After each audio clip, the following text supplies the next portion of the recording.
തെക്കേവാഴക്കുളം ദേശത്തോട് പ്രപഞ്ച സൃഷ്ടാവായിരിക്കുന്ന ദൈവത്തിന് അറിയിക്കുവാനുള്ള ഒരു സന്ദേശവുമായിട്ടാണ് ഞങ്ങൾ ഈ ടീം അംഗങ്ങളിലൂടെ കടന്നു വന്നിരിക്കുന്നത്. ദൈവവചനം ഇങ്ങനെ വിളിച്ചു പറയുന്നു, രാജത്വത്തിന്റെ ഈ സുവിശേഷം സകല രാഷ്ട്രങ്ങൾക്കും സാക്ഷ്യമായി ഭൂലോകത്തിലൊക്കെ പ്രസംഗിക്കപ്പെടും. അപ്പോൾ ഈ യുഗം അവസാനിക്കും. സ്നേഹിതരെ, സൃഷ്ടാവായ ദൈവത്തിന് നമ്മോട് അറിയിക്കുവാൻ ഒരു നല്ലൊരു സന്ദേശമുണ്ട്. ആ സന്ദേശവുമായി ബന്ധപ്പെട്ടാണ് ഈ ടീം അംഗങ്ങളോട് കടന്നു വന്നത്. നിങ്ങളുടെ ജീവിതത്തിലെ ഏറ്റവും വിലപ്പെട്ട ഒരു കാര്യമാണ് സമയം. ആ സമയം ഈ സദ്വാർത്ത കേൾക്കുവാൻ നിങ്ങളെ ക്ഷണിക്കുന്നു. നിങ്ങളുടെ 15-20 മിനിറ്റ് സമയം ഈ സന്ദേശം ഒന്ന് ശ്രദ്ധിക്കുവാൻ താഴ്മയായി അപേക്ഷിക്കുന്നു. സ്വർഗ്ഗത്തിലെ ദൈവം നമ്മളെ അനുഗ്രഹിക്കട്ടെ. ഒരു പാട്ട് പാടി ദൈവത്തെ മഹത്വപ്പെടുത്താം.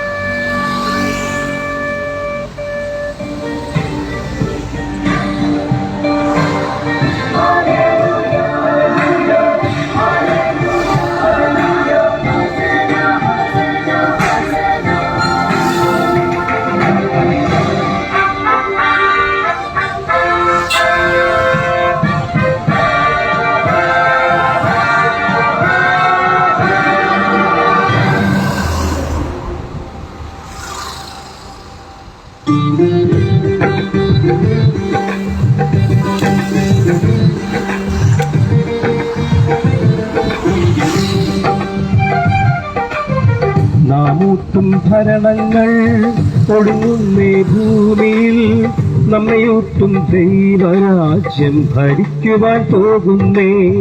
നാമൂത്തും ഭരണങ്ങൾ ഒടുങ്ങുന്നേ ഭൂമിയിൽ, നമ്മയൂട്ടും ദൈവരാജ്യം ഭരിക്കുവാൻ പോകുന്നേ.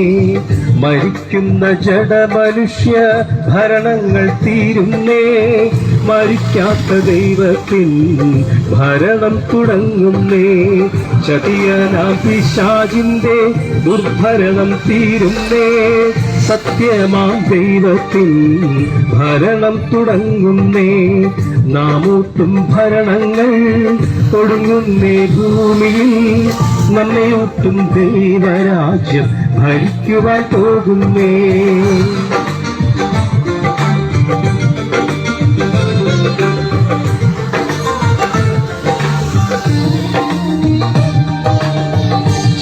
ജീവശരീരത്തിന്റെ വിദ്യയെ മറയ്ക്കുന്ന ഭക്ഷണവസ്ത്രത്തിന്റെ വിദ്യയിലൊതുങ്ങാതെ ഉണരുക സോദര, വളരുക ജീവനിൽ സ്വന്തമാക്കിയിടുക സ്വർഗീയ ശരീരം. ജീവശരീരത്തിന്റെ വിദ്യയെ മറയ്ക്കുന്ന ഭക്ഷണവസ്ത്രത്തിന്റെ വിദ്യയിലൊതുങ്ങാതെ ഉണരുക സോദര, വളരുക ജീവനിൽ സ്വന്തമാക്കിയിടുക സ്വർഗീയ ശരീരം. നാമൂത്തും ഭരണങ്ങൾ തുടങ്ങുന്നേ ഭൂമിയിൽ, നമ്മയൂട്ടും ദൈവരാജ്യം ഭരിക്കുവാൻ പോകുന്നേ.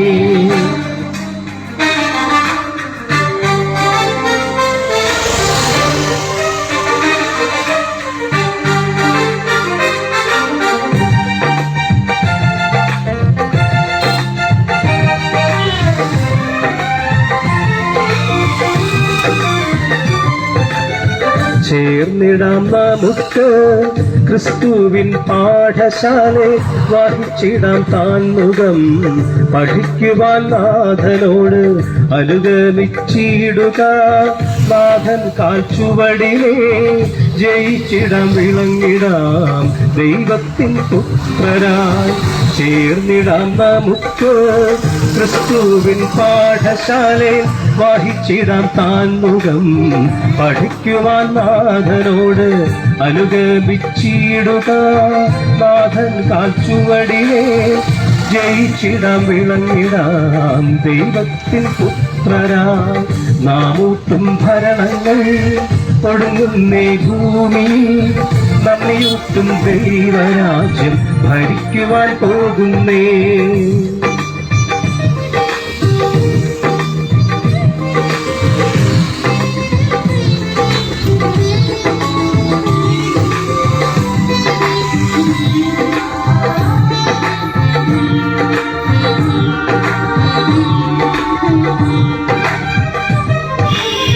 ഞാൻ വാഴും ഭൂമിയിൽ എന്നാഥനേശുവോട് നിത്യമാം രാജാവായി രാജാധിരാജൻ കീഴേ പ്രിയരേ ഒരുങ്ങുക. പറവാനിനി സമയമില്ല, മാറുക പൂർണ്ണമായി പുതിയ സൃഷ്ടിക്കുള്ളിൽ. എന്നാഥനേശുവോട് നിത്യമാം രാജാവായി രാജാധിരാജൻ കീഴേ പ്രിയരേ ഒരുങ്ങുക. പറവാനിനി സമയമില്ല, മാറുക പൂർണ്ണമായി പുതിയ സൃഷ്ടിക്കുള്ളിൽ. നാമൂട്ടും ഭരണങ്ങൾ കൊടുങ്ങുന്നേ ഭൂമിയിൽ, നമ്മയൂട്ടും ദൈവരാജ്യം ഭരിക്കുവാൻ പോകുന്നേ.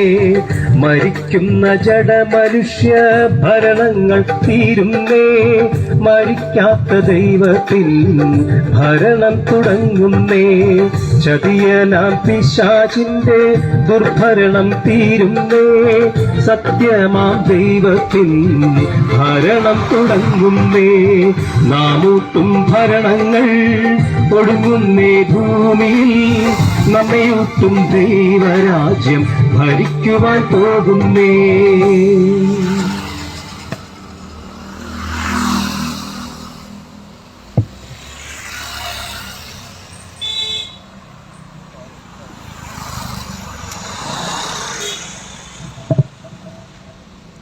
ദൈവത്തിന്റെ വലിയ നാവ് വാഴ്ത്തപ്പെടുകയും മഹത്വപ്പെടുകയും ചെയ്യട്ടെ. മഹാപ്രപഞ്ചത്തിന്റെ ഒരു ചെറു കണികയായ ഈ ഭൂമിയിൽ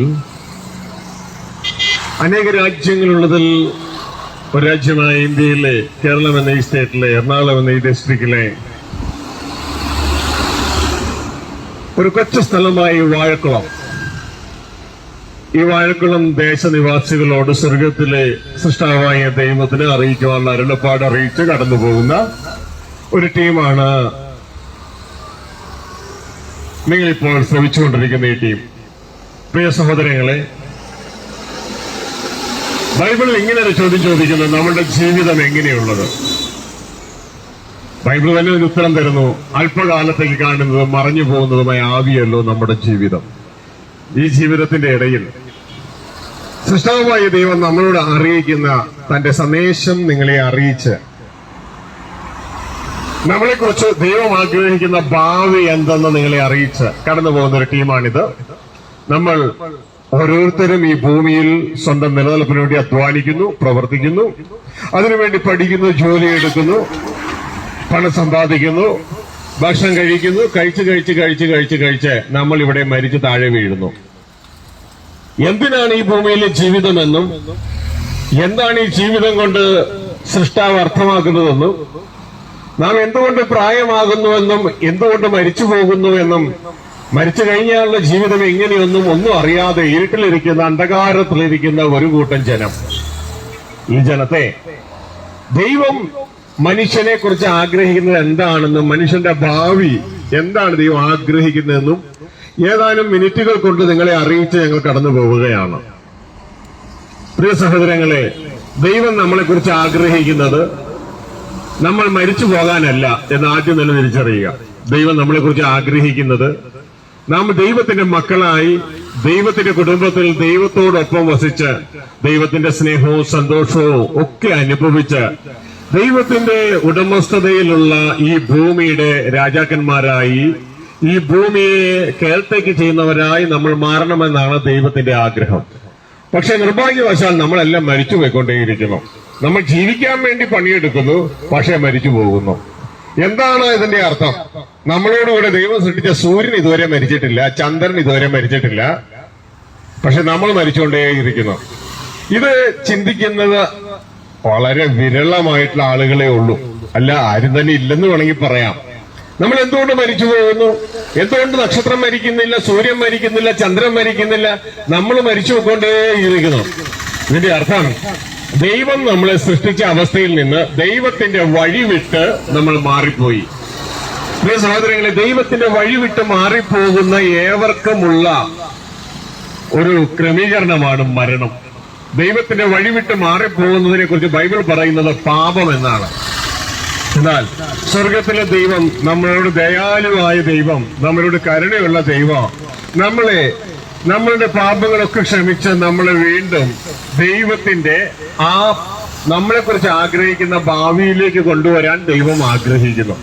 നിങ്ങളെ അറിയിക്കുക, ഈ വാഴക്കുളം ദേശനിവാസികളോട് പറയുകയാണ്, നമ്മുടെ ദൈവം ജാതിയുടെയും മതത്തിന്റെയും സംഘടനയുടെയും ദൈവമല്ല. ദൈവത്തിനൊരു ജാതിയോ മതമോ സംഘടനയോ ഒന്നുമില്ല. ദൈവം നമ്മളെ സ്നേഹിക്കുന്ന സൃഷ്ടാവായ ദൈവമാണ്. നമ്മളാണ് ദൈവത്തെ അന്വേഷിച്ച് ജാതിയും മതവും സംഘടനയും ഒക്കെ ആയി നമ്മളാണ് അങ്ങനെ നിലകൊള്ളുവാനായിട്ട് ഇടയായത്. അതുകൊണ്ട് ജാതിയുടെയും മതത്തിന്റെയും പേരിൽ പരസ്പരം അടിച്ചു അവസാനിക്കാതെ സ്നേഹനിധിയായ, ജാതിയില്ലാത്ത, മതമില്ലാത്ത സൃഷ്ടാവായ ദൈവം നമുക്കുണ്ട് എന്ന് തിരിച്ചറിഞ്ഞുകൊണ്ട്, ആ സൃഷ്ടാവായ ദൈവം നമ്മളോട് ഒരുമിച്ച് ജീവിക്കാൻ ആഗ്രഹിക്കുന്നു എന്ന് തിരിച്ചറിഞ്ഞുകൊണ്ട് ഈ നാളുകളിൽ നമ്മൾ ചെയ്യേണ്ടത്, നമ്മൾ പൈസ മുടക്കുകയല്ല, നമ്മൾ ചെയ്യേണ്ടത് നമ്മളുടെ ഹൃദയം തിരിഞ്ഞ് നമ്മൾ ദൈവത്തോടുകൂടെ, ഇത് നാം മനുഷ്യരോടുകൂടിയാണ് ജീവിക്കണേ, ദൈവത്തോടുകൂടെ ജീവിക്കാൻ എനിക്ക് മനസ്സുണ്ട്. അതുകൊണ്ട് എന്റെ രാജ്യമൊന്നും വേണ്ട, സൃഷ്ടാവായ ദൈവമേ അങ്ങയുടെ രാജ്യം മതി, അങ്ങയുടെ പദ്ധതികൾക്കായി ഞാൻ എന്നെ ഏൽപ്പിക്കുന്നു ഇതാ എന്ന് പറഞ്ഞുകൊണ്ട് നമ്മൾ ആ അപ്പനോടുകൂടെ ജീവിക്കാൻ മനം തിരിയുന്നുവെങ്കിൽ ആ സൃഷ്ടാവ് നമ്മളെ സ്വീകരിക്കാൻ തയ്യാറാണ്. ഏതാനും നാളുകൾക്കുള്ളിൽ നമുക്കിവിടെ അനുവദിച്ച ഓക്സിജൻ തീരും, നമ്മൾ അവസാന ശ്വാസം വലിക്കും, നമ്മൾ ഇവിടുന്ന് ശരീരത്തിൽ നിന്ന് മാറ്റപ്പെടും. എന്നാൽ ശരീരത്തിൽ നിന്ന് മാറ്റപ്പെട്ടാലും നമ്മൾ അവസാനിക്കുന്നില്ല. ഈ ശരീരം നമ്മൾ താമസിക്കുന്ന ഒരു വീടാണ്. നിങ്ങൾ ഓടിട്ട് കോൺക്രീറ്റ് ചെയ്ത് ഷീറ്റിട്ട വീടുകളിൽ താമസിക്കുന്നു. അത് താമസിക്കുന്നത് നമ്മുടെ ശരീരമാണ്, നമ്മളല്ല. നമ്മൾ താമസിക്കുന്നത് ശരീരത്തിന്റെ ഉള്ളിലാണ്. എന്നാൽ ഈ ശരീരത്തിന്റെ ഉള്ളിൽ നിന്ന് 50, 60, 70, ഏറിയാൽ 80, അത് കഴിയുമ്പോൾ നാം ഒഴിഞ്ഞു കൊടുക്കണം ശരീരത്തിന്റെ ഉള്ളിൽ നിന്ന്. നമുക്ക് ശരീരത്തിന്റെ ഉള്ളിൽ നിത്യം താമസിക്കാൻ പറ്റില്ല. എന്നാൽ ശരീരത്തിന്റെ ഉള്ളിൽ നമ്മൾ ഒഴിഞ്ഞു കൊടുക്കുക എന്ന് പറഞ്ഞാൽ നിങ്ങൾക്ക് പെട്ടെന്ന് മനസ്സിലാക്കാൻ, ഇതാ ഒരു ലോൺ എടുത്തൊരു വീട് വെച്ചു, ആ ലോൺ അടയ്ക്കാൻ പറ്റിയില്ല, ബാങ്കുകാർ ഒന്ന് ജപ്തി ചെയ്തുകൊണ്ടുപോയി. ഇതുപോലെ വീട് ഒഴിഞ്ഞു കൊടുക്കണം. ഇതേപോലെ മരണം വന്ന് നമ്മൾ ജപ്തി ചെയ്യും. മരണം ജപ്തി ചെയ്യുമ്പോൾ ഇതിന് തൊട്ടടുത്ത ജോസ് എന്ന് പറയുന്ന ഒരു സഹോദരനുണ്ട്, ഈ വഴി പോകുമ്പോൾ ഞാൻ തോന്നുന്നു കഴിഞ്ഞ ദിവസം ഇവിടെ മരണമായിട്ട് ഇവിടെ വന്നിരുന്നു. കാരണം ജോസിനെയും മരണം ജപ്തി ചെയ്ത് കളഞ്ഞു. അപ്പോ ഇതുപോലെ നമ്മളെല്ലാവരെയും, മത്തായിനെയും തൊമ്മച്ചനെയും ഉണ്ണിക്കുട്ടനെയും ഒക്കെ മരണം ജപ്തി ചെയ്യും. മരണം ജപ്തി ചെയ്യുമ്പോൾ ശരീരമാകുന്ന വീട്ടിൽ പിന്നെ താമസിക്കാൻ പറ്റില്ല. ശരീരമാകുന്ന വീട്ടിൽ താമസിക്കാൻ പറ്റില്ലെങ്കിൽ വേറൊരു വീട് വേണ്ടേ? ആ വീട്, അത് ആത്മാവാകുന്നൊരു വീടുണ്ട്. അത് പറഞ്ഞ് നിങ്ങൾക്കിപ്പോ മനസ്സിലാകത്തില്ല. ഇത് ദൈവം നമുക്ക് വേണ്ടി ഒരുക്കിയ മറ്റൊരു വീടുണ്ട്. ആ വീട് ക്രിസ്തുവിലാണ്, തന്റെ പുത്രനായ ക്രിസ്തുവിലാണ് ആ വീട്. ആ വീട്ടിലേക്ക് നമ്മൾ മാറുവാനായിട്ട് ഇടയാകണം. നീ ആരായാലും, ഒരു റിക്ഷ ഓടിക്കുന്ന ആളായാലും, നീ ഇവിടുത്തെ പ്രസിഡന്റ് ആയാലോ, പ്രധാനമന്ത്രി ആയാലും, മുഖ്യമന്ത്രി ആയാലോ, ഏത് എഞ്ചിനീയർ, ഡോക്ടർ ആയാലും മരണം നിന്നെ ജപ്തി ചെയ്യും. മരണത്തിന് നിന്നെ യാതൊരു പേടിയൊന്നുമില്ല. മരണം ജപ്തി ചെയ്തുകൊണ്ട് പോകുമ്പോൾ താമസിക്കാൻ വേറെ വീടുണ്ടോ എന്ന് വാഴക്കുളം നിവാസികളോട് ഞാൻ ചോദിക്കുക. താമസിക്കാൻ വേറെ വീടുണ്ടോ? നമ്മുടെ ദേഹിയായ നമുക്ക് താമസിക്കാൻ ഈ ശരീരമല്ലാതെ വേറെ വീടുണ്ടോ? എങ്ങനെയെങ്കിൽ യേശുക്രിസ്തു ഇവിടുന്ന് പോയപ്പോ പറഞ്ഞിട്ട് പോയത്, ഞാൻ നിങ്ങൾക്ക് സ്ഥലം ഒരുക്കാൻ പോകുന്നു എന്നാണ്. ശരീരം എന്ന വീട് അധികം താമസിയാതെ ജപ്തി ചെയ്യും. അങ്ങനെയെങ്കിൽ ഞാൻ നിങ്ങൾക്ക് സ്ഥലം ഒരുക്കാൻ പോകുന്നു. അങ്ങനെ സ്വർഗസ്ഥ പിതാവിന്റെ ആലോചന പ്രകാരം യേശുക്രിസ്തു നമുക്കായി എന്റെ പിതാവിന്റെ ഭവനത്തിൽ അനേക വാസസ്ഥലങ്ങളുണ്ട്. അവിടെ മരണം നമ്മൾ ഈ ശരീരത്തിൽ നിന്ന് ജപ്തി ചെയ്യുമ്പോൾ നമുക്ക് താമസിക്കാൻ വേണ്ടി വാസസ്ഥലം ഒരുക്കാൻ പോകുന്നു പറഞ്ഞ ഒരേ ഒരാളെ ഈ ഭൂമിയിൽ ഇതുവരെ ഉണ്ടായിട്ടുള്ളൂ. ആ ആളുടെ പേരാണ് ദൈവപുത്രനായ ക്രിസ്തു. ആ ദൈവപുത്രനായ ക്രിസ്തു മാത്രമേ പറഞ്ഞിട്ടുള്ളൂ, ഞാൻ നിങ്ങൾക്ക് വാസസ്ഥലം ഒരുക്കാൻ പോകുന്നുവെന്ന്. എന്തുകൊണ്ടാണ് നമ്മളുടെ വേറെ ആരും അത് പറയാതിരിക്കുമ്പോൾ യേശു മാത്രം അത് പറഞ്ഞത്? കാരണം യേശുവിന് മാത്രമേ ആ ജ്ഞാനമുള്ളൂ, ആ വിവരമുള്ളൂ. മരണം നമ്മളെ ജപ്തി ചെയ്തുകൊണ്ട് പോകാൻ പോവുകയാണെന്ന്. അപ്പൊ നമ്മൾ വേറൊരു വാസസ്ഥലം ആവശ്യമായിരിക്കുന്നു. ആ വാസസ്ഥലം നമ്മുടെ സ്വർഗസ്ഥ പിതാവോട് കൂടെയുള്ള വാസസ്ഥലമാണ്. അത് ക്രിസ്തുവിൽ മാത്രമേ നമുക്ക് അവകാശമാക്കുവാൻ കഴിയുകയുള്ളൂ. അപ്പൊ ദൈവത്തിന്റെ പദ്ധതി എന്ന് പറയുന്നത്, രാജ്യത്വ സുവിശേഷത്തിന്റെ പദ്ധതി എന്ന് പറയുന്നത് നമ്മൾ ദൈവത്തോടുകൂടെ താമസിക്കുക എന്നുള്ളതാണ്. ഇന്ന് മനുഷ്യരോട് കൂടിയാണ് താമസിക്കുന്നത്. എന്നാൽ മനുഷ്യരൊക്കെ മരിച്ചു പോകും, എന്നാൽ നമ്മളും മരിച്ചു പോകും. അങ്ങനെയെങ്കിൽ നമുക്ക് ദൈവത്തോടുകൂടെ താമസിക്കാൻ മറ്റൊരു വാസസ്ഥലം ഒരുക്കുന്നതിന്റെ പേരാണ്, അങ്ങനെ ദൈവത്തോടുകൂടെ താമസിക്കുന്നതിന്റെ പേരാണ് സുവിശേഷം. നിർഭാഗ്യവശാൽ സുവിശേഷ വേദികളിൽ പോലും ഇന്ന് സുവിശേഷം ഇല്ലാതെയായി പോയി. അവര് പറയുന്നത് നിന്റെ രോഗം മാറ്, ക്ഷീണം മാറ്, സങ്കടം മാറ് എന്ന് മാത്രമേ ഉള്ളൂ. അതൊരു ശരീരത്തിന്റെ രോഗം മാറുന്നത് നല്ലതാ, ക്ഷീണം മാറുന്നത് നല്ലതാ, സങ്കടം മാറുന്നത് നല്ലതാ. പക്ഷെ ശരീരത്തിൽ നിന്ന് നിന്നെ ജപ്തി കൊണ്ടുപോകുമ്പോൾ മരണം. അങ്ങനെയെങ്കിൽ അതിനൊരു പരിഹാരം വരുത്തുന്ന ക്രിസ്തുവിനെ ഇതാ നിങ്ങൾക്ക് കാണിച്ചു തരികയാണ്. അങ്ങനെ ക്രിസ്തു നമ്മളെ തന്നിൽ സ്വർഗസ്ഥ പിതാവോട് ഒരുമിച്ച് ജീവിക്കാൻ നമ്മളെ ഒരുക്കുകയാണ്. അങ്ങനെ സ്വർഗസ്ഥ പിതാവോട് കൂടി ജീവിക്കുമ്പോൾ, ഇന്ന് നിങ്ങൾ വെൽഡറാണ്, ഡ്രൈവറാണ്, റിക്ഷ ഓടിക്കുന്ന ആളാണ്. അവിടെ നമ്മുടെ പ്രൊഫഷൻ എന്താണ്? അവിടെ പ്രിയ മകനെ മകളെ, നീ ഭൂമിയെ വാഴുന്ന രാജാവാണ്. അവിടെ നീ ഭൂമിയെ വാഴുന്ന മരണമില്ലാത്ത രാജാവാണ്. ഈ ഒരു തിരിച്ചറി ഇതുകൊണ്ടാണ് വിശുദ്ധ ബൈബിൾ ഇങ്ങനെ പറയുന്നത്, ചെറിയ ആട്ടിൻകുട്ടനെ ഭയപ്പെടേണ്ട, നിങ്ങളുടെ പിതാവ് കിങ്ഡം, രാജ്യത്വം നിങ്ങൾക്ക് തരുക. അതായത് നിന്നെ ഒരു രാജാവാക്കുവാൻ നിന്റെ അപ്പൻ ആഗ്രഹിക്കുകയാണ്. നമ്മുടെ മക്കളെ ഡോക്ടറാക്കാൻ, എഞ്ചിനീയർ ആക്കാനൊക്കെ നമ്മൾ ആഗ്രഹിക്കുന്നില്ലേ?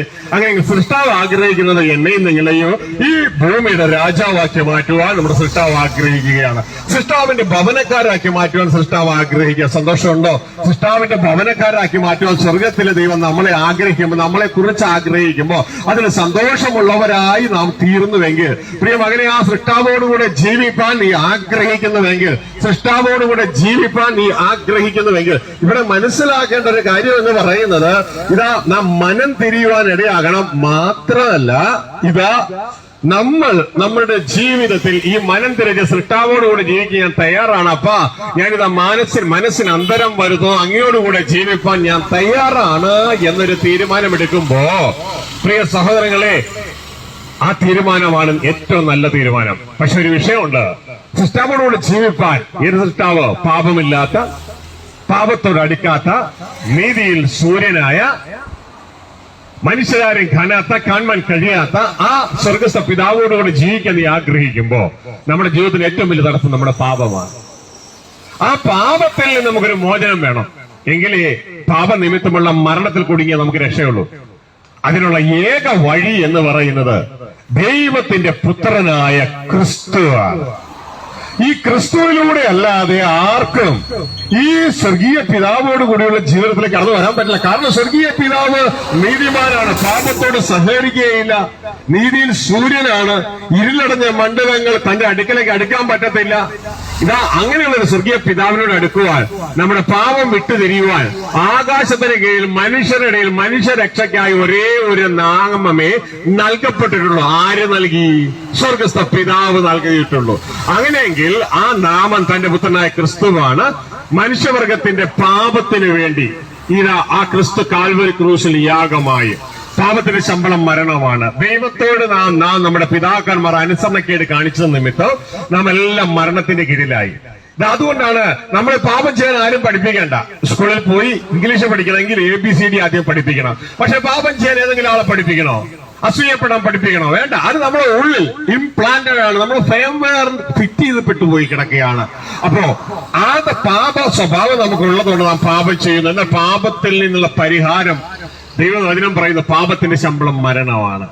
അങ്ങനെയെങ്കിൽ നാം മരിക്കേണ്ട സ്ഥാനത്ത് ദൈവപുത്രനായ യേശു ക്രിസ്തു നമ്മുടെ പാപത്തിന് വേണ്ടി മരിച്ച് കാൽവരി ക്രൂശിലൂടെ തന്റെ രക്തത്താൽ ഇതാ നമ്മളെ പരിപൂർണമായി വിടുവിച്ചു എന്ന ആ സത്യം നിങ്ങൾ തിരിച്ചറിയുകയും, ആ യേശു ക്രിസ്തുവെ ദൈവത്തിന്റെ പുത്രനാണെന്ന്, ദൈവം അയച്ചിട്ട് വന്നതാണെന്ന്, എന്റെ പാപത്തിന് വേണ്ടിയാണ് മരിച്ചതെന്ന് പ്രിയ സഹോദരങ്ങളെ നിങ്ങൾ തിരിച്ചറിഞ്ഞുകൊണ്ട്, നിങ്ങൾ അതിൽ ജീവിച്ചുകൊണ്ട്, യേശുവിനെ നിങ്ങളുടെ ജീവിതത്തിൽ നിങ്ങളുടെ കർത്താവ് രക്ഷിതാവുമായി ഏറ്റുപറഞ്ഞുകൊണ്ട് ഇത് തുടർന്നുള്ള നാളുകളിൽ യേശുവെ അനുഗമിച്ച് അനുസരിപ്പാൻ പ്രിയമകനെ, പ്രിയമകളെ, നീ തയ്യാറാകുന്നുവെങ്കിൽ ഈ സൃഷ്ടാവോട് കൂടിയുള്ള ആ ജീവിതത്തിലേക്ക്, മനുഷ്യനോടുകൂടിയുള്ള ജീവിതം ഇപ്പൊ തീരും, അത് മരണം ജപ്തി ചെയ്യുമ്പോ തീരും. ആ സൃഷ്ടാവോട് കൂടിയുള്ള ജീവിതത്തിലേക്ക് കടന്നു വരുവാൻ സ്വർഗത്തിലെ ദൈവം നമുക്കൊരുക്കിയ ആ മാർഗം നമുക്ക് ഉപയോഗിക്കാൻ കഴിയും. അതുകൊണ്ട് ഇതാ എനിക്ക് താല്പര്യമുണ്ട്, സൃഷ്ടാവോടുകൂടി ജീവിക്കാൻ താല്പര്യമുണ്ടെന്ന് ചിന്തിക്കുന്ന ഏതോ ഒരു വ്യക്തിയും ചെയ്യേണ്ടത്, അതിനുള്ള ഏക വഴി എന്ന് പറയുന്നത്, അതിനുള്ള ഏക മാർഗം എന്ന് പറയുന്നത് ദൈവപുത്രനായ ക്രിസ്തുവാണ്. ക്രിസ്തുവിന്റെ കാൽവരി ക്രൂശിലെ മരണത്തിൽ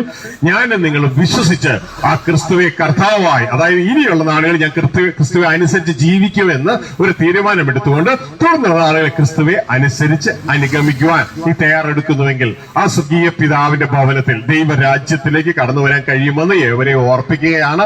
അതുകൊണ്ട് ഈ വാഴക്കുള്ള നിവാസികൾ പറയരുത് ഞങ്ങളിത് അറിഞ്ഞില്ല കേട്ടില്ല എന്ന്. വിശുദ്ധ ബൈബിൾ ഇങ്ങനെ പറയുന്നു, രാജ്യത്വത്തിന്റെ സുവിശേഷം സർവ്വ സൃഷ്ടികൾക്ക് സാക്ഷ്യമായി ലോകത്തിന്റെ അതിർത്തികളോളം അറിയിക്കപ്പെടും. അതോടെ അവസാനം അതിന്റെ ഭാഗമായിട്ടാണ് ഈ വാഴക്കുളം ദേശത്തിലൂടെ ഇത് കടന്നു പോകുന്നത്.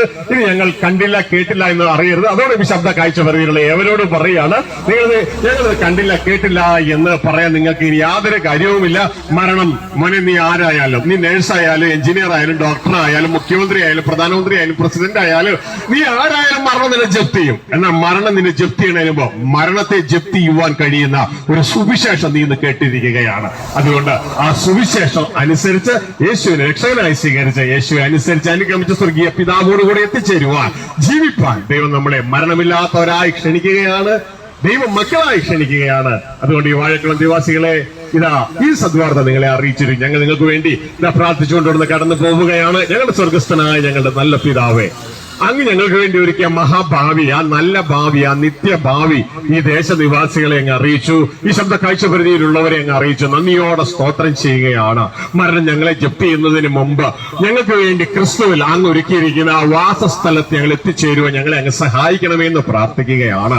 ഈ ദേശവാസികളെയും ഇവരുടെ ബിസിനസ്സുകളെയും ഈ കുടുംബാംഗങ്ങളെയും ഇവരുടെ തലമുറകളെയും മതങ്ങളിലും സംഘടനകളിലും ഡിനോമിനേഷനുകളിലും കുടുങ്ങിപ്പോയി ഇവരെ അതിൽ നിന്നെല്ലാം വിടുവെച്ചെടുത്ത് അങ്ങയുടെ സ്നേഹ സുവിശേഷത്തിലേക്ക്, അങ്ങയോടുകൂടിയുള്ള ജീവിതത്തിലേക്ക്, അതേ ജാതിയില്ലാത്ത മതമില്ലാത്ത സംഘടനയില്ലാത്ത ഗ്രൂപ്പില്ലാത്ത അങ്ങയോടുകൂടി ആ സ്നേഹപിതാവേ ഇതാ ക്രിസ്തുവിൽ ഞങ്ങളെ ഒന്നാക്കുന്ന കൃപയ്ക്കായി നന്ദിയോടെ സ്തോത്രം ചെയ്യുന്നു. സർവ്വമഹത്വം ഞങ്ങൾ അങ്ങേക്ക് തിരികെ കൂടിയിരിക്കുന്ന കൃപകൾക്കായി നന്ദി.